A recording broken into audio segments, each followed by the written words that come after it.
Chapter 27 The Chakras and the 7 Sacred Pools. When I awoke, I was less than tame. My body had transformed into a beast, the horns had grown, and now I was covered in longer hair with a certain type of mane. Half man and half something else, I was not only touched by madness, but I was swept away into the same immensity that made the cosmos explode during the Big Bang. Reframe the insane, said Medusa. But with this much hair, I was more animal than human, and so I felt terrible shame. Lost in a cave, with a mysterious green woman following me from above, she was tracking my rage. My eyes would glow red, and she would glow green. Why, once upon a time, I had fallen in love, but all I could do was scream. Was I worthy of living this life? Was I worthy of any sort of love? Rage upon rage, I was locked in my own inner cave, and I couldn't get away from this woman climbing from up above. It's energy, and energy is spinning in a circle. Once chaos elevates higher, it'll bring your awareness into the heart center, said Medusa. I didn't understand, and I would pound my legs through the cavern until the madness would make me pass out. There I would awaken as a young boy, then I'd wonder how to get out. I'd cry and I'd cry, because where had my parents gone? It's all right, darling. It'll all be over soon, said Medusa. I looked up at that woman, and I couldn't remember who she was. She was so kind to me, but I was filled with the opposite feeling of love. That hate began to spread, and it felt like I was going to explode in my tiny body. I was just a little boy, but then I'd scream and shout, and now that hairy beast would become embodied. When the beast came, I grew 28 times my size, and I'd pound the cavern walls until the entire room would shake, and so the tremors would spread and ripple out into the world where the earth would quake. Again and again I would go mad. Over and over I'd lose my mind. When the anger got too intense, I'd pass out, and there I'd rest behind my eyes. Then I'd wake up as a little boy, and I didn't know what to do. I'd check on that dark staircase built in here, but there was no way I could make it to the surface and see the daylight's view. Oh, I tried, but I cried, and I could never get out, and so I would scream and shout, and even as a boy, I just wanted to die. Then I hated when the beast came out, and I wanted to run away, but that beast was living within me, and so this would bring the onset of rage. Then I'd change, and the little boy would be gone. I'd shift into a beast, destroy whatever I found, then I'd pass out, and so the cycle would repeat again and again. After enough time, fire ants started to follow me everywhere. What was happening? These fire ants wouldn't let me sleep or find peace, because these were the bites I couldn't bear. Fire ant energy flares up without us noticing. It's the force that attracts us to situations and people that feed our imbalances rather than those that counter them. Gossip, victimhood, and blaming are a few indicators that misaligned fire ant energy is at play. You may also find yourself stewing on a person or situation, only making things worse. Ask yourself, how can you break free from the drama and cool down? Fire ants are surprisingly sensitive. Don't pretend the heat isn't getting to you, said Medusa, and so a new rage would ensue. But I didn't know what to do. The fire ants wouldn't stop chasing me, and I couldn't find a breakthrough. Balance the fire ant energy with thoughtful reflection and discipline. It might help to take some solo time or go on walks at night, said Medusa. Oh, will you shut up? I screamed. All I wanted to do was fight, and so I tried to step on all of them, and I'd squash their tiny heads. But the more I killed, the more would appear, and now there was an army of fire ants. It got so out of control that I couldn't take it anymore, and so I'd rather be bitten by the sea serpents than deal with the fire ants that always appeared. I ran through the moat of sea serpents, and they bit my skin where I began to bleed. But finally, I made it to the sacred tower, where I was temporarily freed. The army of fire ants surrounded the moat, but at least I was safe here. And so I cried beside that sacred island as I lived as a small child for what felt like an entire year. What am I doing? What's happening to me? I begged Medusa. You're a brave boy, and you're going through this to help yourself and others get free, she said. But this isn't what I need. Please, Medusa, get me out or kill me. In the pursuit of consciousness, you are always being asked to become a little bigger than you are comfortable being, she said. But I can't take it anymore. Emotions are your source material, she said. It doesn't make any sense. It will before long.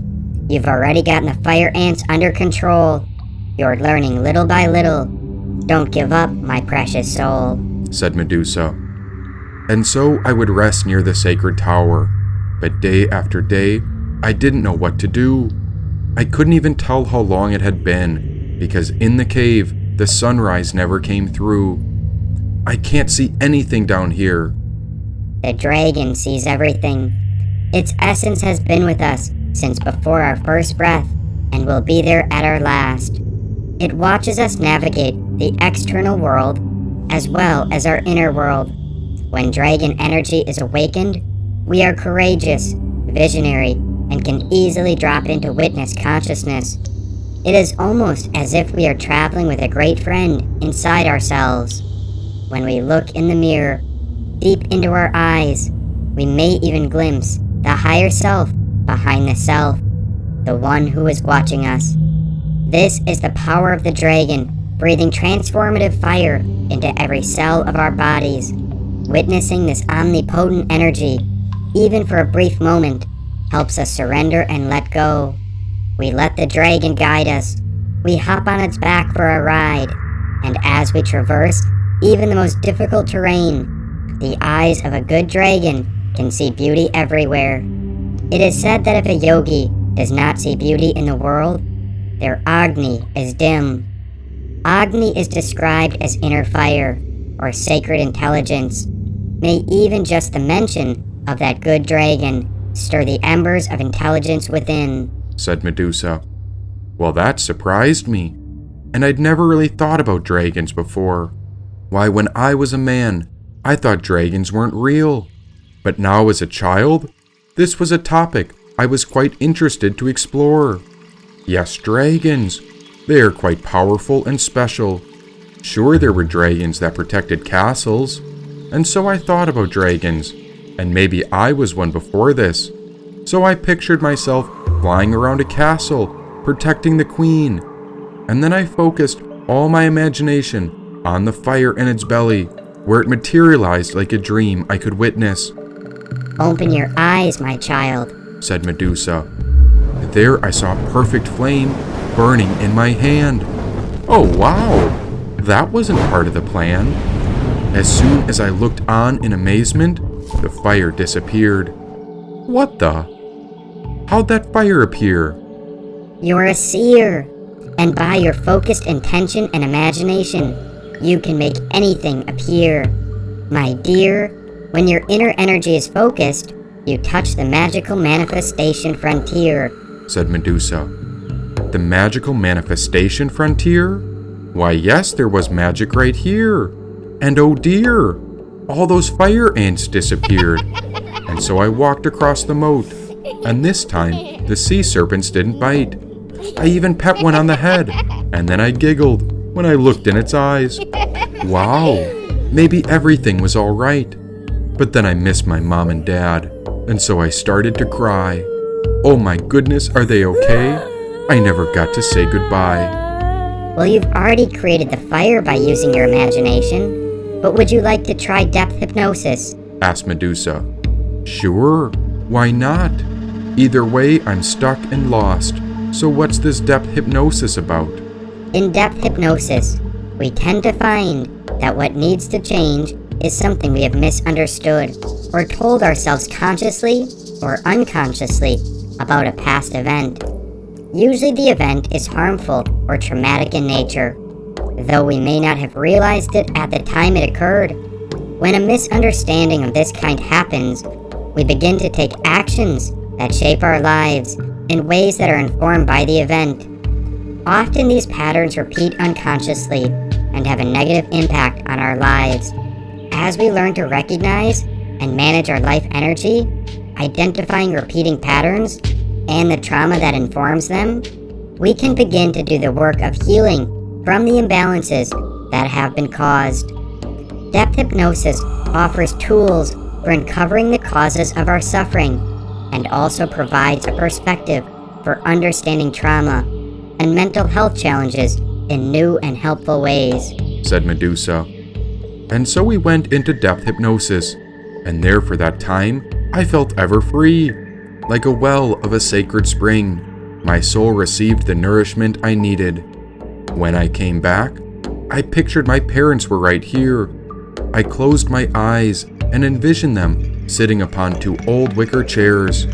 Then out of nowhere, I heard something tumbling down the dark stairs, and to my surprise, there arrived two beat-up wicker chairs. Well, that's quite particular, "You're doing it," said Medusa. "You're beginning to do the real work. What you create with your mind appears as part of life's grand work of art." But these are just chairs. Where are my parents at? They're within you in spirit, and so you can speak to them as if they sat. Set the chairs up in a nice spot, and so you could even draw your parents on a piece of paper. You create your own sacred shrine for your parents, and you can speak to them through a personal altar. Day after day, I would talk with my invisible parents, even though I knew I was trapped. And some days, I was more sincere than others, but I did feel a connection home at last. Can you explain what's happening? The great initiates are obligated to descend into hell before they can reach the peak of their evolution. If they tried to avoid hell from fear of the dangers it involved, something would be lacking to them. Their knowledge of creation would be incomplete. Of course, before attempting to go down into the depths, they must have precisely developed indispensable qualities of knowledge, strength, and self-dominance. And above all, they must be protected by a very powerful aura. The spirits of a lower order, even devils, tremble at the approach of an initiate because they sense that he possesses fire and he has thunderbolts at his command. This is why they keep well away from him when he explores their regions and receives the revelation over the nature of evil and all its different manifestations. We have understanding of the laws of karma and the punishments inflicted on those who transgress the divine law. Jesus himself descended into hell and set many souls free. A true initiate knows that if he or she works tirelessly to purify himself or herself to cultivate wisdom, love, and self-mastery, he or she will eventually reach the summit. And once he or she reaches the summit, the matter of his and her being is so pure that it becomes impregnated with the very quintessence of the universal soul, the quintessence on which every phenomenon in the universe is recorded. This is how, once he or she has reached this level, he or she has the power to see and feel whatever he or she wants to know.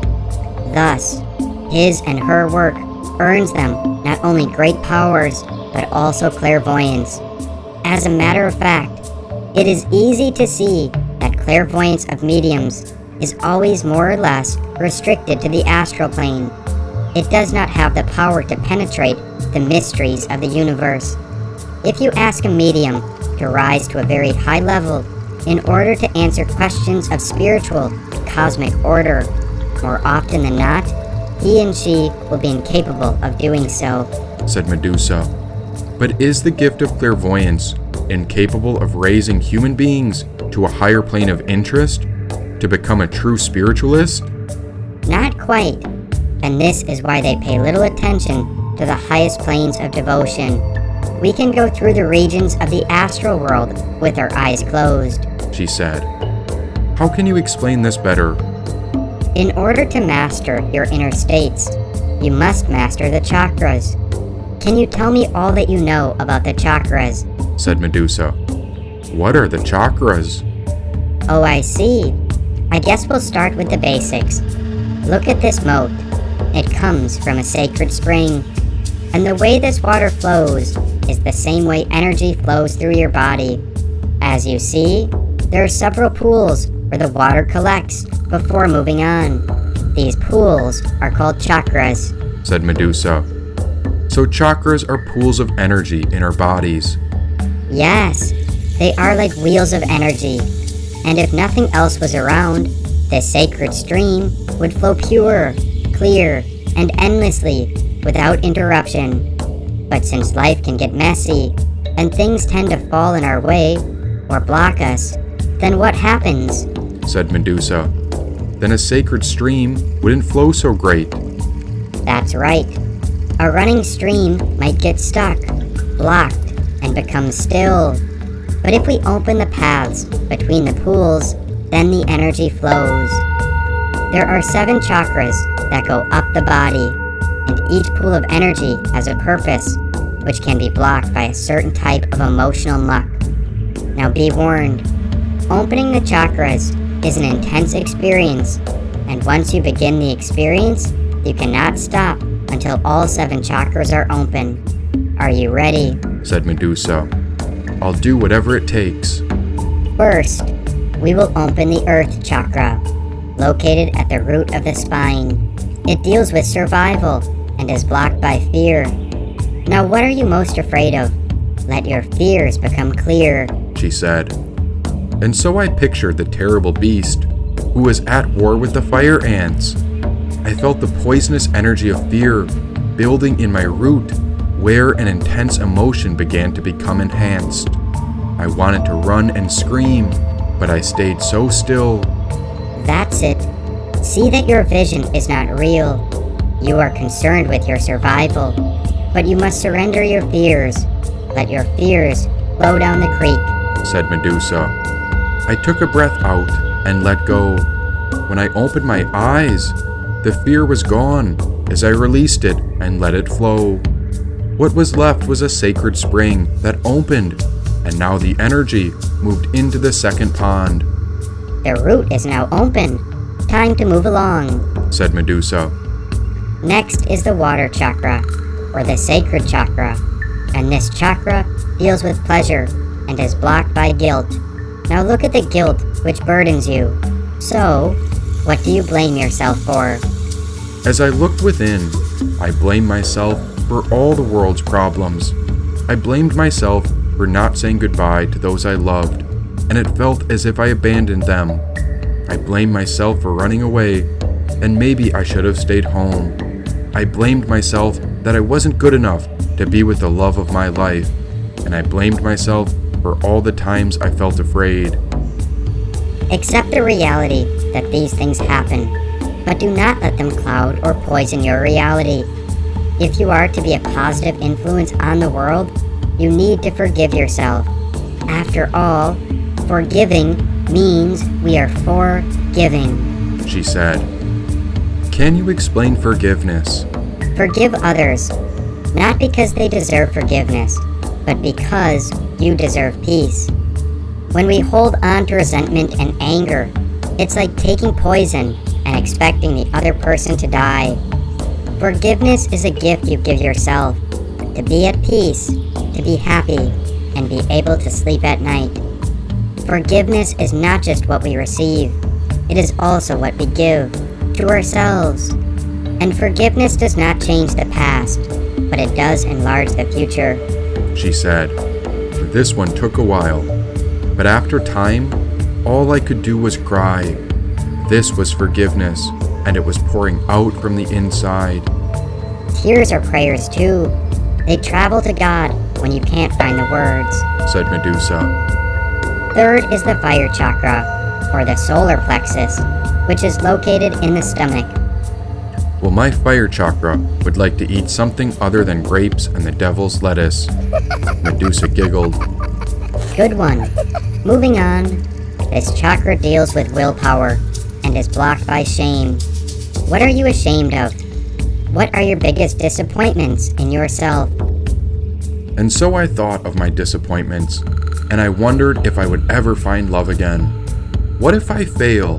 Will I be abandoned? Will it all be taken away? What if I'm not good enough to be a lover, a father, or a brother? You will never find balance if you deny this part of life. You are a unicorn. Therefore, you are made of this earth. And with all your doubts and thoughts of disappointment, we must know that our highest good, our truest potential, and all our fertile dreams are held within our soul. Willingness and permitting are what this requires. For how can you exercise control over what is not yet in form? This often calls for no less of an act of courage than an empty-handed leap into the unknown. It's a direct test of faith. This unknowable concept represents the path of karma, the sum total of our reactions and their consequences, the lessons that are yours for this lifetime. And yet, it teaches us that the very debts of old karma shift and evolve as we shift and evolve. Nothing is predestined. What becomes is the creative power of the unknown. Take heart. Know that the work of self-change is progressing in your life, said Medusa. This energy was quite fiery, and it was burning up my back. A wheel began to spin within, and it felt like I wanted to burp it up. Sometimes this chakra opens less like a flowing creek and more like a burping buffalo, she said. The fourth chakra is located in the heart. It deals with love and is blocked by grief. Lay all that you grieve in front of you, she said. And so I envisioned the Golden Maiden, and I was so broken that she was hurt, and how I'd been thrown to the bottom of the ocean. I grieved because I could no longer tune into her poetry or emotions. You have indeed felt a great loss, but love is a form of energy, and it swirls all around us. The air of love has not left this world. It is still inside of your heart and is reborn in the form of new love. Let the pain flow out, she said. But I can't. You don't understand what I've been through with the Golden Maiden. You can tell me. Now what happened? She said. I tried to love her, but I couldn't open my heart all the way. And now I got trapped down here. But still, I gave everything so that our love could be saved. I took a chance, and I even tried to help a cruel king who was under attack. And with all my effort, it felt like 10 swords came and stabbed me in the back. I can't even think about the Golden Maiden anymore. Rather, I feel like 3 swords are stabbing my heart. It hurts so much, and every time I think of her, my love falls apart. Well, this is a matter of the heart. So don't focus on what is breaking, but tell me what you love about her. That's the life worth creating, said Medusa. I love how determined she is, and I love how she shines and glows. She's got a magnetic spirit that she gives to others, and it's always something she brings to her unique yoga flows. I love how kind she is, and I love how much she's taught me. They even say, if you love something, then you ought to set it free. I love her kindness, and I love her ambitious nature. Oh, where would I be if not for her? I love her cat, and I love her home. I love her tattoos, especially her own. I love her smile, and I love her body and heart. I love how I met her in a state of wonder, in Kairos, the great moment where love showed up to start. I love how much she's helped me, and I love how gentle she is. I love the way she carries herself with strength and abundant energy, and I love the life she lives. I love how much she gets done, and it's a blessing to have someone like that in your life. I love that she brings out the best in me, even after we broke up, when it feels like my heart is stuck with a knife. I love her openness to the Dharma, and I love how much she travels. She's going to help this world so much, and for that, we will all be extremely grateful. I love that she cares for me, and I love the way she shows up. I love that she's patient, and I'm thankful that we're able to help fill up each other's healing cups. I love her yoga practice, and I love that she's always growing. Is there ever a day when the Golden Maiden isn't flowing? I love how she journals, and I love how she reflects. I love how she strives to be in the moment, even when she's wondering about what comes next. I suppose we have that in common, how we're always looking ahead. And I love how she listens to the stories that I put out into the world as the wisdom spreads. I'm thankful for her, and I need to honor all that she's done. Without the Golden Maiden in my life, then my spiritual practice would have never grown. I love how she inspires people, and I love the way she infuses Dharma into her classes. I love the way she showed up for me and attended many of my practices. I love how athletic she is, and I love the way she cares about everyone in her life. If anyone out there has figured life out, then it's the Golden Maiden who is living life right. And now I wonder, after all that you've been through, what do you think this Golden Maiden would say if she heard this coming out from you? She said. I took a moment and I went inward again. By tuning into her energy, I could feel her white light while she was trapped inside the White Kingdom. I think I know what she would say, because I used to hear her poems. She would tell me that love goes on, even when we're separated or alone. She would tell me that attachment says, I need you and I want you, but love says, I am me, you are you, and I enjoy sharing the space where love lives within me and you. She would say, I will not make my emotions your responsibility, and I will support your expansion as I do my own. And she would say, I remain curious about you and the development of our loving connection. Beautiful. Now your heart is open, said Medusa. The fifth sacred energy is the throat chakra, or the sound chakra, located in the throat. It deals with speech and is blocked by lies. The lies that we tell ourselves or to others. You cannot lie about your own nature. You must accept that you are a unicorn, that you are here to do great work. As long as you do not lie, the throat chakra will remain open, she said. But for so long, I had to hide who I was. And so you must tell me your truest identity, said Medusa. I am a unicorn, an alchemist, and a storyteller of love. You have opened the chakra of truth. She paused. The sixth pool of energy is the light chakra, or the third eye chakra, located in the center of the forehead. It deals with insight and wisdom, and is blocked by illusion and delusion. The greatest illusion of this world is that of separation. Things you think are separate and different are actually all of the same. We are all of the spiritual soul.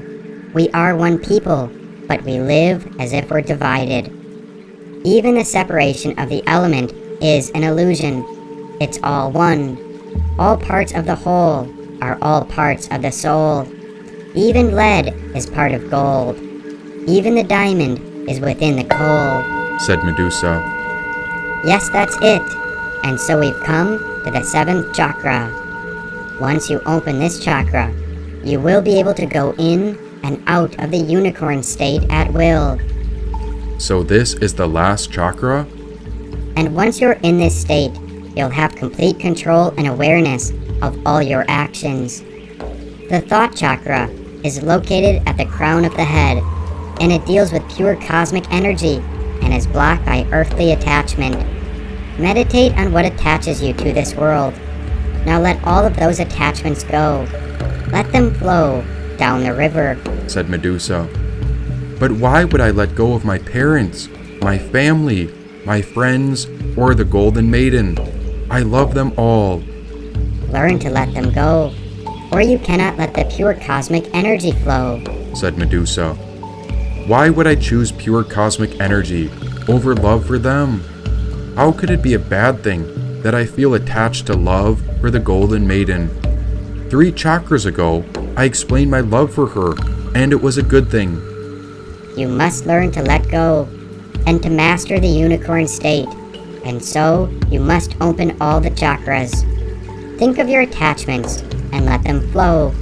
Why, if you love something, let it free and let it go. The more you hang on to her, your friends, or your family, the more they will be trapped. And so as soon as you let go, the Golden Maiden, your friends, and your family will no longer be under attack, she said. But if they're under attack, then I have to help. But if you stay attached, the chakra will be blocked. You have to let go. Then all will become in union with the cosmic energy, and that will save the flow, said Medusa. But I can't let them go. This isn't something you know. But if you don't let go, the world is going to lose control. In order to cultivate the highest love, you've got to surrender and trust the power of the universal soul, said Medusa. But if I let them go, what happens to their soul? The cruel king is holding the kingdom captive, so I must stand in defiance of the wickedness and evil. And so I ask, when is the virtuous breakthrough? The only thing necessary for evil to triumph in this world is that good men do nothing. Understand this, that I must do something. And let go. All the power of the universe will protect your family, your friends, and the Golden Maiden soul. It is not impermanence that makes us suffer. What makes us suffer is wanting things to be permanent when they are not. Release the blockages or attachments. Let go, because this is where you are caught, said Medusa. But the more I try, the more I seem to hold on tight. There must be another way, because I'm caught on trying to do that which is right. Let me explain the law of detachment. In detachment lies the wisdom of uncertainty. In the wisdom of uncertainty lies the freedom from our past, from the known, which is the prison of past conditioning. And in our willingness to step into the unknown, the field of possibilities, we surrender ourselves to the creative mind that orchestrates the dance of the universe, she said. Sounds intriguing, but quite difficult to do.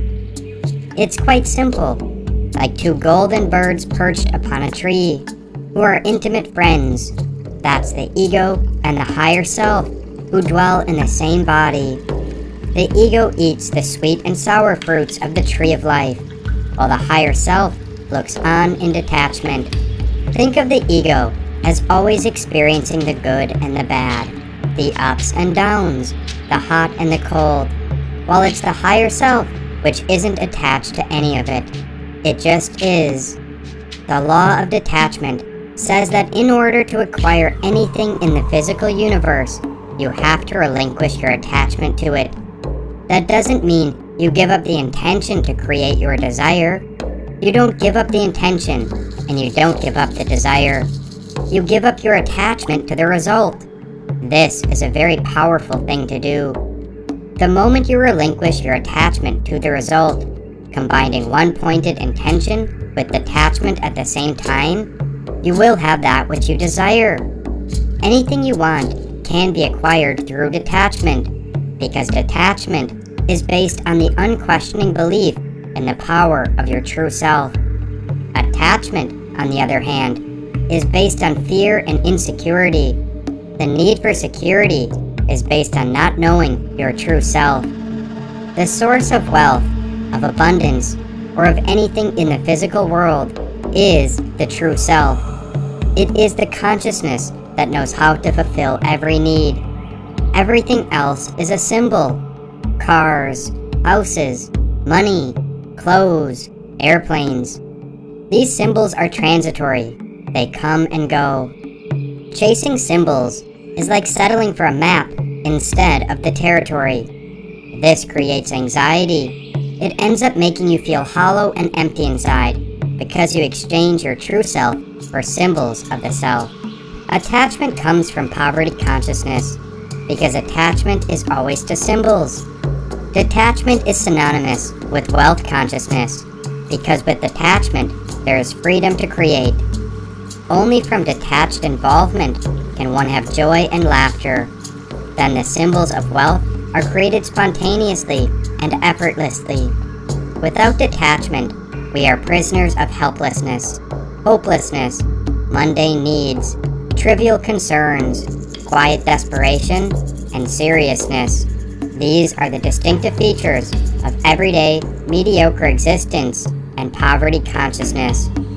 True wealth consciousness is the ability to have anything you want, anytime you want, with the least effort. To be grounded in this experience, you have to be grounded in the wisdom of uncertainty. In this uncertainty, you can find the freedom to create anything you want. People are constantly seeking security, and you will find that seeking security is actually a very ephemeral thing. Even attachment to money is a sign of insecurity. You might say, when I have millions and millions of dollars, then I'll be secure. Then I'll be financially independent and I will retire. Then I will do all the things I really want to do. But it never happens. It never happens. Those who seek security chase it for a lifetime without ever finding it. The freedom remains elusive and ephemeral because security can never come from money alone. Attachment to money will always create insecurity no matter how much money you have in the bank. In fact, some of the people who have the most money are the most insecure. The search for security is an illusion. In ancient wisdom traditions, the solution to the whole dilemma lies in the wisdom of insecurity, or the wisdom of uncertainty. This means that the search for security and certainty is actually an attachment to the known. And what's the known? The known is our past. The known is nothing other than the prison of past conditioning. There's no evolution in that. Absolutely none at all. And when there is no evolution, there is stagnation, entropy, disorder, and decay. Uncertainty, on the other hand, is the fertile ground of pure creativity and freedom. Uncertainty means stepping into the unknown every moment of our existence. The unknown is the field of all possibilities, ever fresh, ever new, always open to the creation of new manifestations. Without uncertainty and the unknown, life is just the stale repetition of outworn memories. You'd become the victim of the past, and your tormentor today is yourself left over from yesterday. Relinquish your attachment to the known, step into the unknown, and you will step into the field of all possibilities. If you're willing to step into the unknown, you will have the wisdom of uncertainty factored in. This means that in every moment of your life, you will have excitement, adventure, and mystery. Then you will experience the fun of life, the magic, the celebration, the exhilaration, and the exaltation of your own spirit. Every day, you can look for the excitement of what may occur in the field of all possibilities. When you experience uncertainty, you are on the right path. So don't give up. You don't need to have a complete and rigid idea of what you'll be doing next week or next year. Because if you have a very clear idea of what's going to happen, and you get rigidly attached to it, then you shut out a whole range of possibilities. One characteristic of the field of all possibilities is infinite correlation. The field can orchestrate an infinity of space-time events to bring about the outcome that is intended. But when you are attached, your intention gets locked into a rigid mindset, and you lose the fluidity, the creativity, and the spontaneity inherent in the field. When you get attached, you freeze your desire from that infinite fluidity and flexibility into a rigid framework that interferes with the whole process of creation. The law of detachment does not interfere with goal setting. You still have the intention of going in a certain direction. You still have that goal. However, between point A and point B, there are infinite possibilities. With uncertainty factored in, You might change direction at any moment if you find a higher ideal, or if you find something more exciting. You are also less likely to force solutions on problems, which enables you to stay alert to opportunities. The law of detachment accelerates the whole process of evolution. When you understand this, you don't feel compelled to force solutions. When you force solutions on problems, you only create new problems. But when you put your attention on the uncertainty, and you witness the uncertainty while you wait for the solution to emerge out of the chaos and confusion, then what emerges is something very fabulous and exciting. This state of alertness, your preparedness in the present, in the field of uncertainty, meets with your goal and your intention and allows you to seize the opportunity. She said, "So what's the opportunity?" It's contained within every problem. Every single problem that you have in your life is the seed of an opportunity for some greater benefit. Once you have that perception, you open up to a whole range of possibilities. And this keeps the mystery, the wonder, the faith, the excitement, and the adventure alive. When preparedness meets opportunity, the solution will appear spontaneously. What comes out of that is often called good luck. Good luck is nothing but preparedness and opportunity coming together. When the two are mixed together with an alert witnessing of the chaos, a solution emerges that will be of evolutionary benefit to you and to all those that you come into contact with. This is the perfect recipe for success, and it is the law of detachment. And so I took a minute, feeling the energy at the top of my head. I will put the law of detachment into effect by making a commitment to the following steps. Today, I will commit myself to detachment. I allow myself and those around me the freedom to be as they are. I will not rigidly impose my idea of how things should be. I will not force solutions on any problems, thereby creating new problems. And I will participate in everything with detached involvement. Today, I will factor in uncertainty as an essential ingredient of my experience. In my willingness to accept uncertainty, solutions will spontaneously emerge out of the problems, out of the confusion, disorder, and chaos. The more uncertain things seem to be, the more secure I will feel, because uncertainty is our path to freedom. Through the wisdom of uncertainty, I will find my security. I will step into the field of all possibilities and anticipate the excitement that can occur when I remain open to an infinity of choices. When I step into the field of all possibilities, I will experience all the fun, adventure, magic, and mystery. A moment later, it happened. You have opened the final chakra, said Medusa.